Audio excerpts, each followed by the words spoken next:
This is the Module 7, Investigation 8, the tangent function. So we just talk about the sine function, which relate to the vertical distance. Cosine function is related to the horizontal distance. And then let's talk about the tangent functions.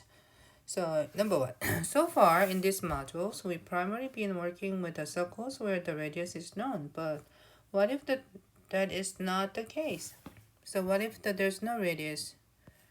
Okay, so A, come up with a strategy for determining the angle measured data in radians. So we're now thinking about how much angle that could be. So first of all, I didn't teach you about the tangent yet, right? So we have to use a sine or a cosine this time. So what we need is, so with a sine or cosine function, we need the radius. So let's get the smaller circle, or it doesn't matter which circle you choose. So let's get this circle.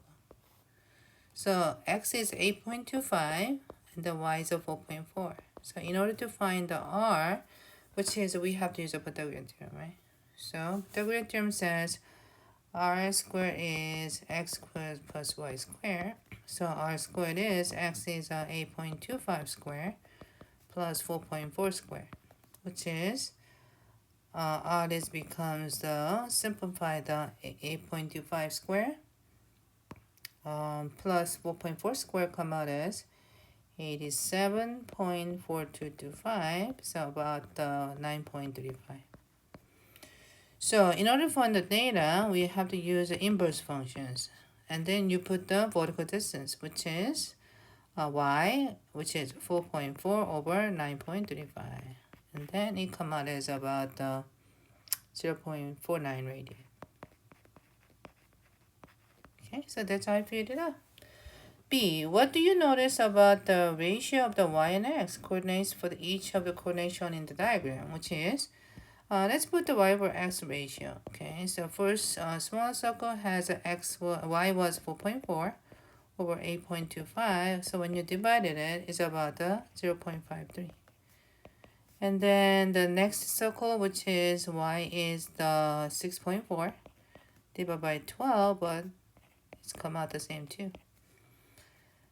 And then the biggest circle, we got y is at 8 over 15, so it's about 0.53. So which means it doesn't matter which circles of x and y you choose, the ratio is come out the same.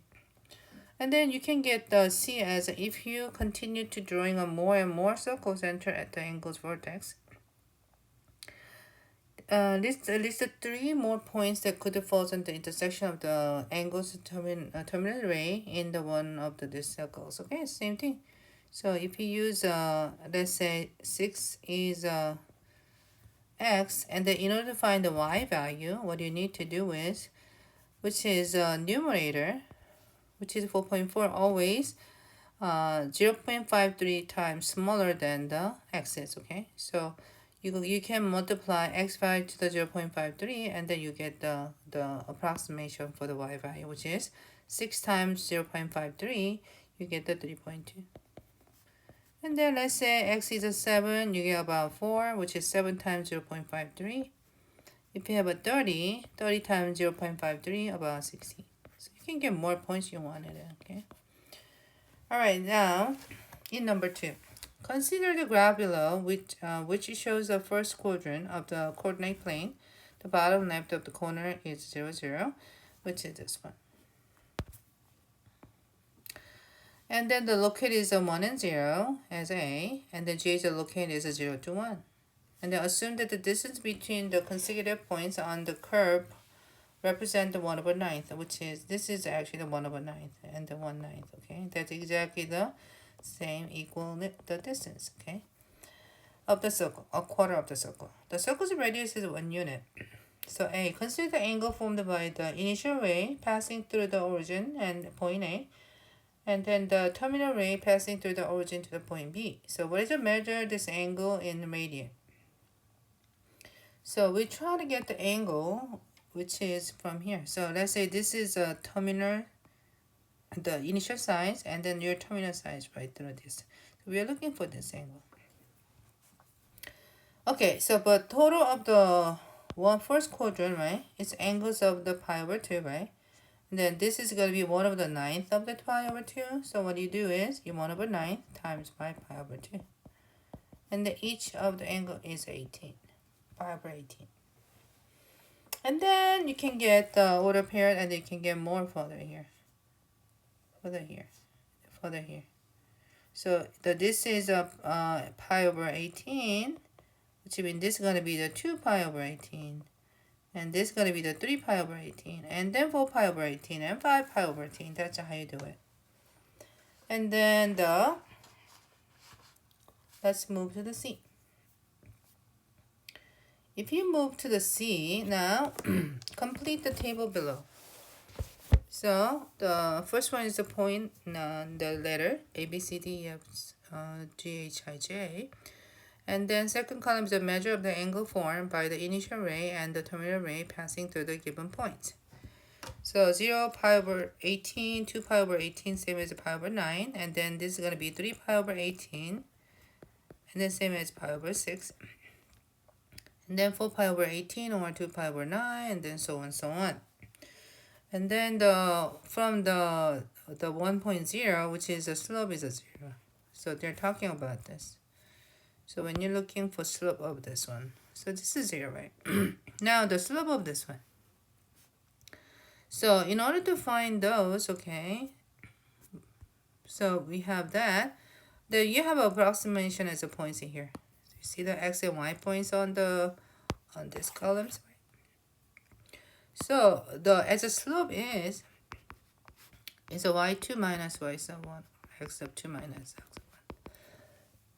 The point is a 0, 0. So you can just use the points you have. So 0.174 divided by 0.985, you got about the 0.176. Excuse me. For the second one, 0.342 divided by 0.940, you get 0.364. And then about the 6 pi over 18 and pi over 3, and then actually also the x is the same as a cosine angle, and then y is the same as a sine angle. So since you have a data, you can plug it in. So for the G point, point x is a cosine pi over 3, which is about 0.5. And then sine pi over 3 is about 0.866. So as a slope, 0.866 divided by 0.5 come out as 1.732. Then do it again. Then you got 5.661, and then you got the undefined case.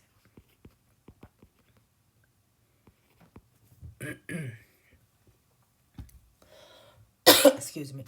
And D, what happened to the slope of the terminal ray as the value of the theta equals the pi over 2? So when you look at the slope, what happened in here? Do you see the slope getting bigger and bigger?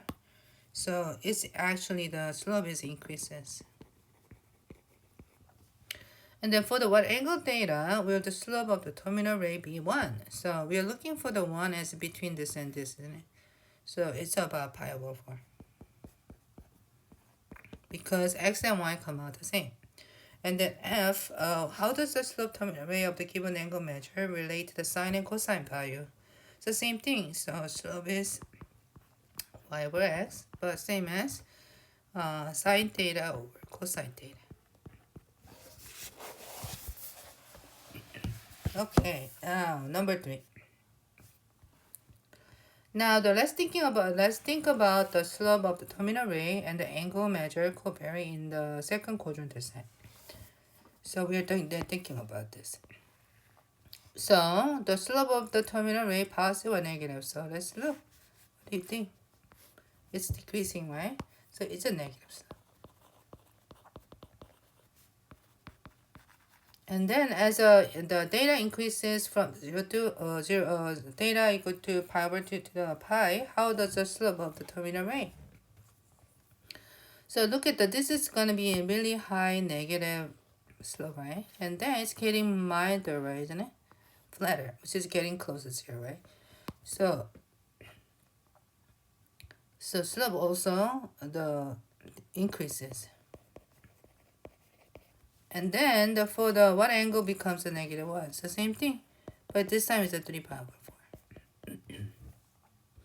Now you're thinking about third quadrant. So third quadrant slope is this. These are the slopes. Which is increases, right? So which is the slopes are positive. And also increases. And then number 5, now quadrant 4. So when you take a look, right? So from here, right? Yeah, isn't it all negative slope?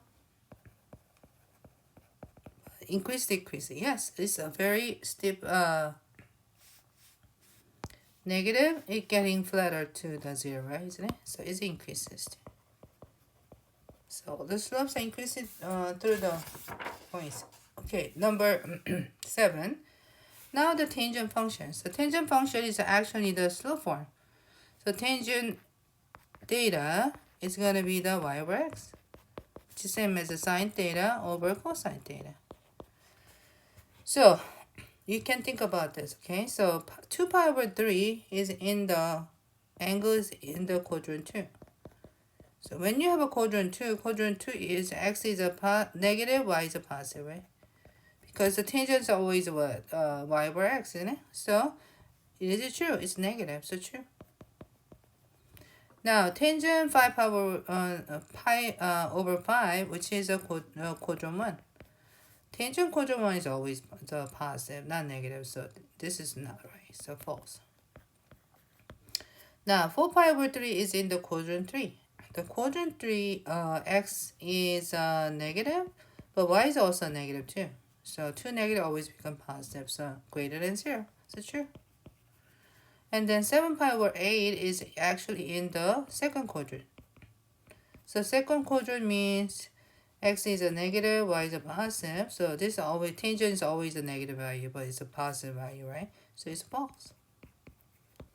Okay, so that's how we do for this investigations. Okay, thank you for listening.